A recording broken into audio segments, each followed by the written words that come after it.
Sveiki. Šiandien pakalbėkime apie KOG liftingą, nes iš tikrųjų gaunu be galo daug klausimų.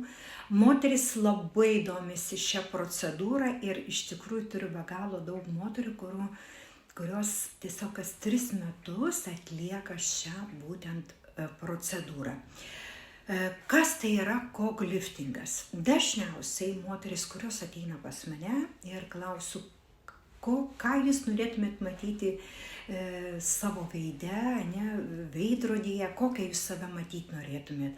Dažniausiai visada yra rodoma, šitai. Mes turim suprasti, kad jokių hialuronais ir užpildais ar ten kitais būdais mes tikrai neprisiūsim ir nepririšim odos kažkur tai aukštai. Tai puikiai išeitis yra būtent KOG liftingas. Kaip žinot, tai yra, jie yra implantuoti į tokią, kaip matot, kaniulę. Jie atrodo taip.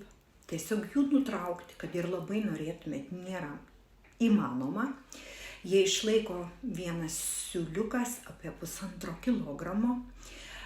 Taip. Ir žinoma, jie turi tokius kabliukus.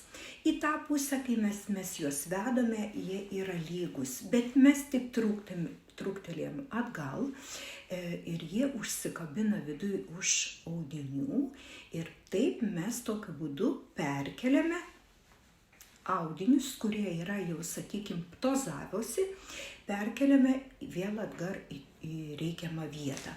Taigi, siūliukų sudėtis gali būti labai skirtinga ir kokią jums kosmetologas tikrai, kokią jums reikalinga, jisai parinks, nes dažniausiai ir populiariausia tai yra poliodeksonono, nes jie dažniausiai nealergiški.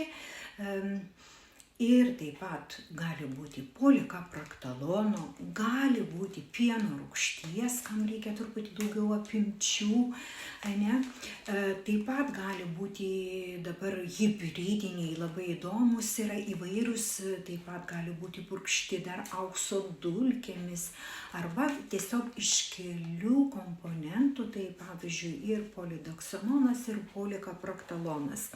Žodžiu, jų yra tikrai ne vienos rūšies, nes, kaip žinot, mokslas nestovi vietoje, o ką parinkti jums, tai tikrai aš manau, kad gydytojas ar kosmetologas jums tikrai apsispręs, kurių jūs labiau norėtumėt. Ir nebūtinai, kad jūs norėtumėt, jie matys, kuriuos geriau jums sudėti. Taigi, kokio rezultato mes tikimės? Mes tikimės, kad oda visa gražiai susikels ir mes atrodysim 10-15 metų jaunesnis. Taip, tai įmanoma, bet tai turėtų būti, kaip sakyčiau, jauna oda. Pacientai nuo 35 ir 45, tai tikrai turi nuostabius rezultatus, nes oda tebėra ganėtinai tvirta, odoje dar yra daug ir gerai gaminasi kolagenas, elastinas, o 50+ odą būtina paruošti, nes oda dažniausiai jau būna tokia išretėjusi, joje jau labai mažai kolageno, elastino ir mūsų siūliukai labai blogai gali užsikabinti. Pirmoje eilėje, antroje eilėje, žinokit, tikrai tiem siūliukam nebus už ko užsikabinti, nes kolagenas tai dažniausiai, kai mes einam su siūliuku ir mes jaučiam tokio traškėjimo, tai būtent tai yra kolageno virvės, už kurių mes kabinam ir perkeliam audinius, būtent grąžinam į juos ankstesnę vietą. Tai o vyresnio amžiaus moterim reikia truputį kantrybės ir dažnai joms būna, aš net atsakau šitos procedūros ir liepiu paruošti odą. O paruošimas tai yra kolageno stimuliantai.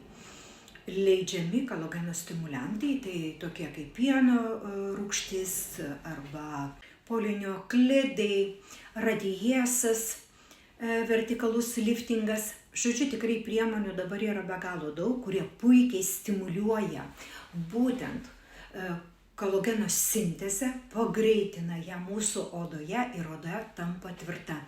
Tam, kad prieš atvykstant jūs pačios galit prasitestuoti savo odą.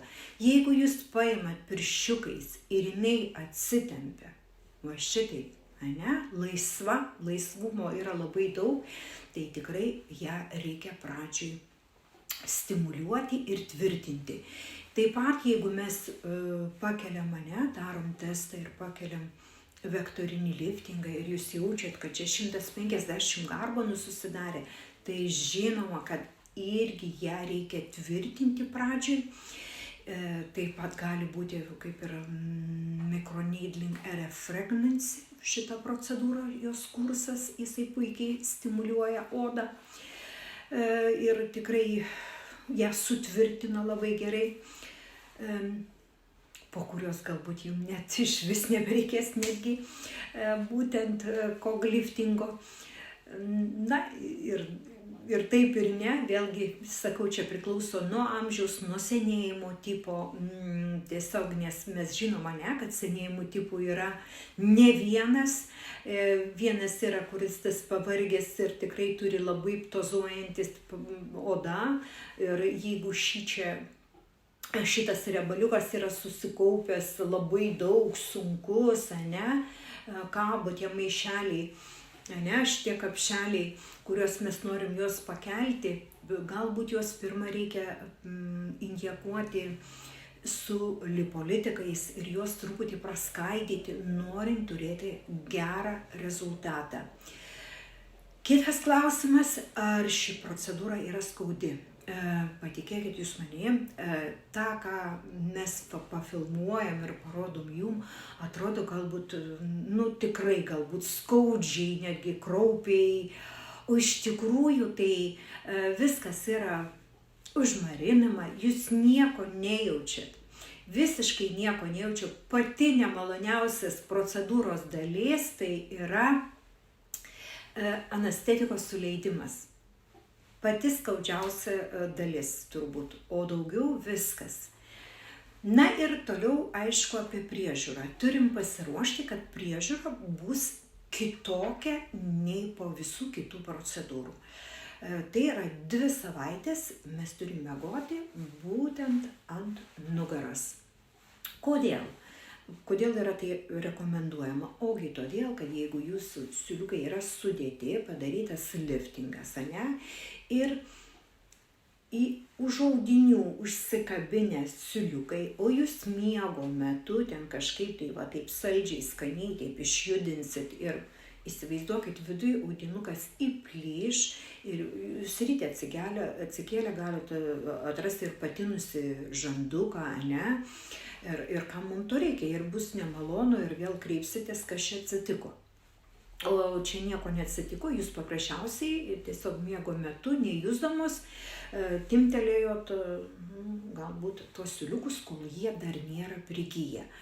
Tai yra 2 savaitės, kol jie prigyja ir jie biodegraduojasi per 8-9 mėnesius ir visada oda vis gražėja. Ne tik iškart mes matom rezultatą, bet tiesiog ir už mėnesį, ir už 2 mes, kaip dauguma mano pacientų sako, ateinu į darbą ir sako, kažką tu ten darei, bet nesuprantu ką. Tai va, čia yra kogliftingas. Aišku, neparuošta oda gali atrodyti kraupiai ir jums rezultatas, nežinau kieno čia darbas ir tikrai nekomentuosiu šitokio kolegų darbo. Tai va, rezultatas gali būti toks kraupiai negražus, ilgas gijimas, nors viena kita klostė, jeigu ir susidaro, jos tikrai per 2 savaitės, 3 jos išsitęsia, nes oda turi atmintį ir jinai labai gražiai visa vėl išsitiesina. Nes čiagi ne plastinė operacija, mes odos kažkur tai neišpjauname, mes tik perkeliame audinius, kiek įmanoma, aukščiau, kad juos sutempti, pakelti į pirmykščią vietą. Tai va, procedūra nėra skaudi, nėra kažkokia kraupi, rezultatai yra superiniai ir ilgalaikiai, priklausomai vėlgi nuo senėjimo tipo, nuo koks jūsų amžius. Vyresnio amžiaus gali jie trumpiau laikyti, ne, aš turiu omeny tas rezultatas, nes kaip bebūtų, ką mes bedarytum, ar tai net mes padarytume plastinę chirurgiją, kurie, kaip sako, ne 10 metų panašiai mes taip gražiai atrodysim, bet jinai vis tiek su laiku viskas smunka. Mes senstam. Nu kaip bebūtų. Ir vat, norint palaikymui po šitos procedūros galima atlikti papildomų procedūrų praėjus pusmečiu, ne, kad oda išsilaikytų tvirta, gera, graži. Tai tiek, manau, atsakiau į visus klausimus ir laukiu jūsų pas save. Ate, geros dienos.